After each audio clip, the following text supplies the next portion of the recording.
almost 5 o'clock and I'm here sa may San Agustin Church sa Cafe Fraile. Actually bago lang lipat yung Cafe Fraile dito sa labas. Dati kasi nasa loob siya ng museum San Agustin. And medyo tumakas ako sa work, and for today I'll join a tour para siyang takutan sa Intra, sponsored by Wonder Manila. Matagal ko na gustong attendan to, pero bakit nga ba hindi? Medyo malayo sa bahay, and ngayon may opportunity since tutuloy na rin yung vlogging. And ayun, it's nice to be back here in Intramuros. Siguro later maraming papasyalang lugar, like for example yung mga medyo may horror and exciting stories dito sa Metro Manila, especially sa Manila, sa Intramuros. So ever since college kasi marami na ako naririnig na kwento dito, and mamaya medyo exciting kasi kasama yung Cool Pals and kasama rin yung mga iba't iba pang mga guests sa tour na to. I'll make it more exciting siguro as kwento din, baka may personal kwento ako here na makuha. Pero bago yon, coffee muna. Hi sir! Hello! Yan. Okay, thank you boss. Thank you po. Salamat. It's true sir. Thank you sir. Salamat.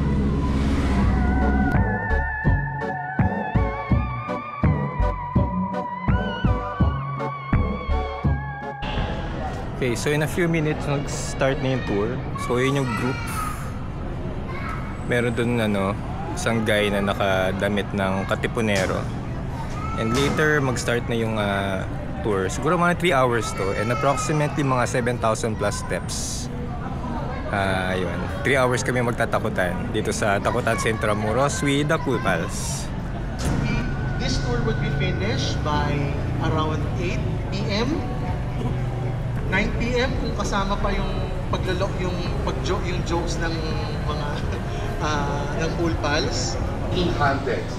Hindi po siya luma, nabuo siya ng 1983. Salamat sa ambisyon ni Imelda Marcos. Bigyan na lang natin sa kanya. Sige na. Ayaman na. Nandito yung kapamilya. BBM! BBM!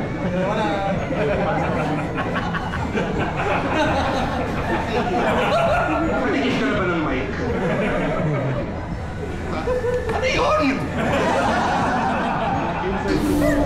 What if I told you that inside the historic San Agustin Church, there would be a murder of a priest?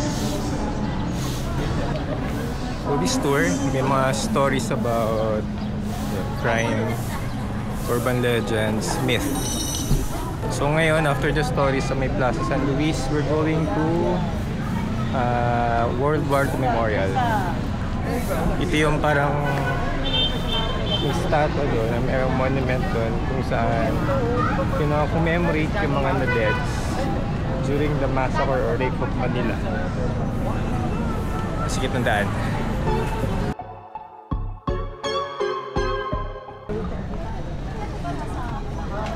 CBCP, good old days. Diyan yung first job ko sa NASA. Okay, so right now we are in front of the Plazuela de Santa Isabel. The Plazuela de Santa Isabel used to be the park of the Santa Isabel College.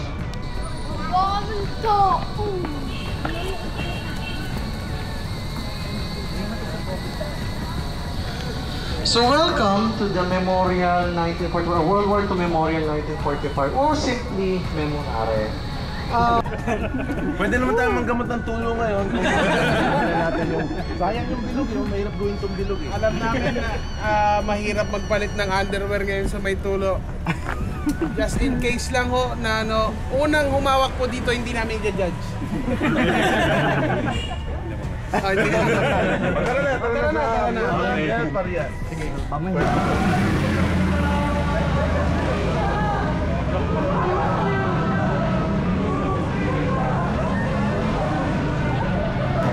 So kung dito kayo, we're having fun here. Meron kasi poster si JP doon. Ayun, tapos minamak nila yung prosesyon ng Nasonero, ng mahal na Nazareno.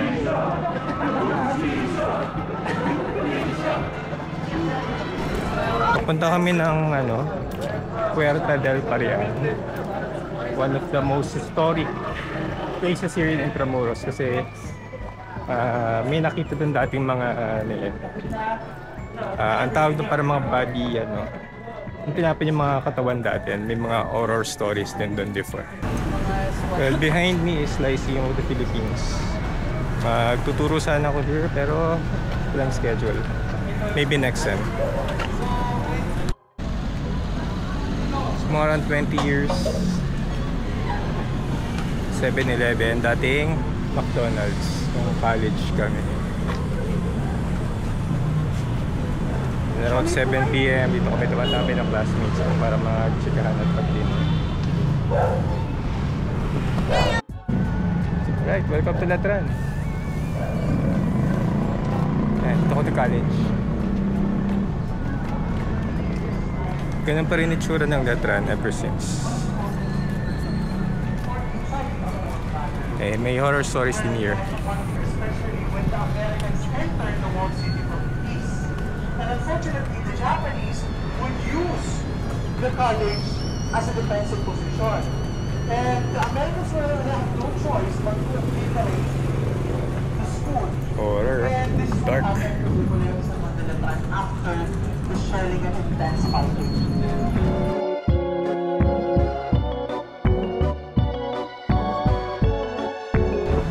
College kami, may mga bar dito. Lagi kami lasing. So pinagbawal yung bar niya because kami ng school. And you cannot serve alcohol pag malapit sa school. So yan yung school mga bar. Shoutout sa mga klase ko ng college.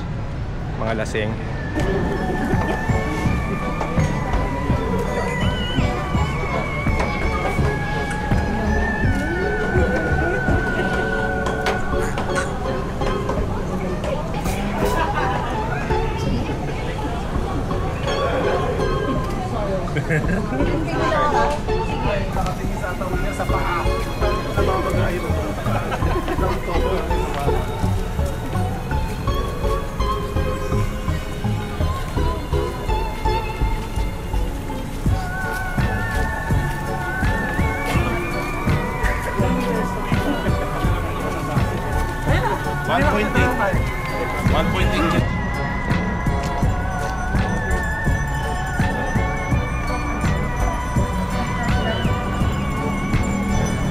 So right now they're doing a parang photo shoot or spiel. Ito yung pang intro nga nila. Pero ang ganda naman nila katibel sa gabi. Look, maliwanag. Pasko-pasko, parang Rockwell. Ito pala yung Rockwell ng mga simbahan.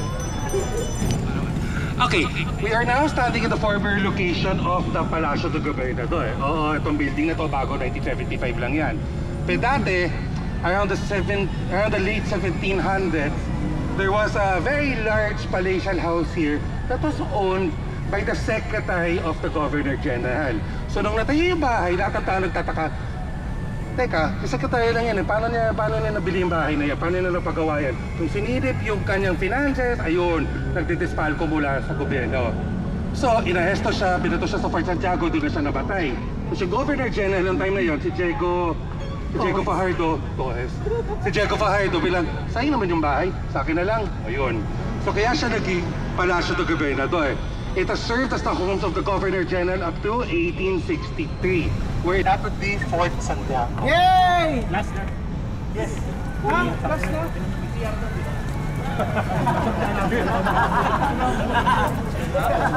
Spaniards arrived in 1570 and the locals were defeated in 1571.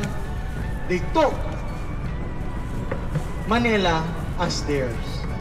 And then by 1589, they would change the Palisade Fort into Fort Santiago. Again, Fort Santiago. Not first, not second, not third, but...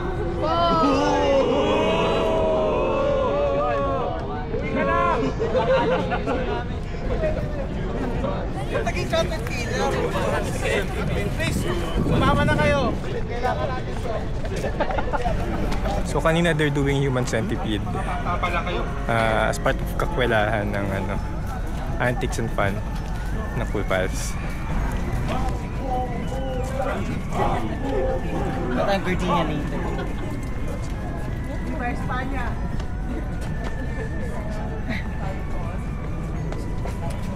So, dun sa mga umaasa na ghost tour, doon naman bultuhan tayo kanya na wala pa naman puro historical facts ang pinag-uusapan namin o mga ilang-ilang multo. Sige na, magpapakita na kami ng picture ngayon.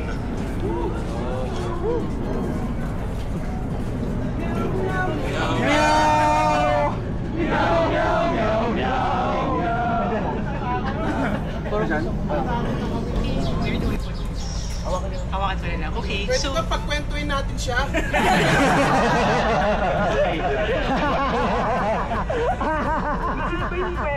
So, long story short, inikot namin yung buong Fort Santiago na ang dami-dami nangyayari kababalaghan. Tapos, Pupunta kami dun sa dungeon. And yung dungeon naging kulungan siya ng World War II ng mga prisoners of war, Filipinos and Americans. So I heard may mga nakakulong dito pero instead of palayain sila or something, parang nalunod sila doon mismo sa dungeon. Doon din nagkakaroon ng torture and all. And ngayon ay nasa around 7:30 na and we're going inside the dungeon.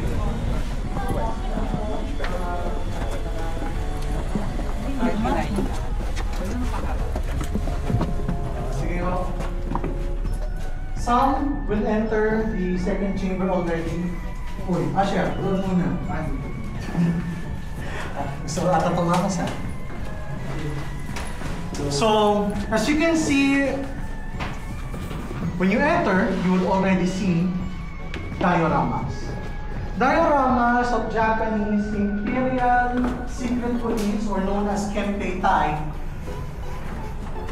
that was to torturers, to prisoners of war, mostly Filipino and American soldiers. And in this dungeon, the Americans found at least 60 to 100 bodies.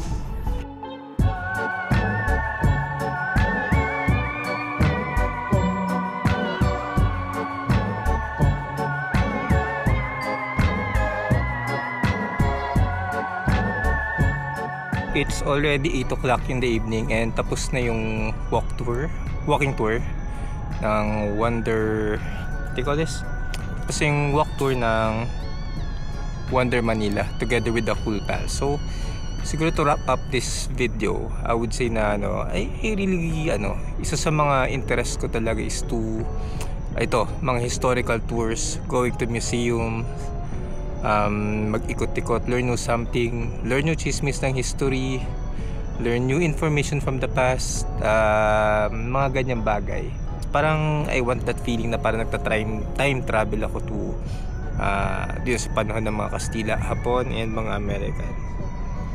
So kailangan ko na umuwi in a bit. Gutom na ako. I'm not sure kung saan ako kakain. And thank you for watching this video. I hope to see you, subscribe, like, and hit the notification bell para at least you can be updated of the surroundings here, mga events and happenings dito sa aking vlog. And please support my channel para eventually magawa pa tayo ng more videos and more quality videos pag balang araw soon, hopefully gagawin natin yan. Thank you very much for watching and I'll hope to see you next time. Bye-bye.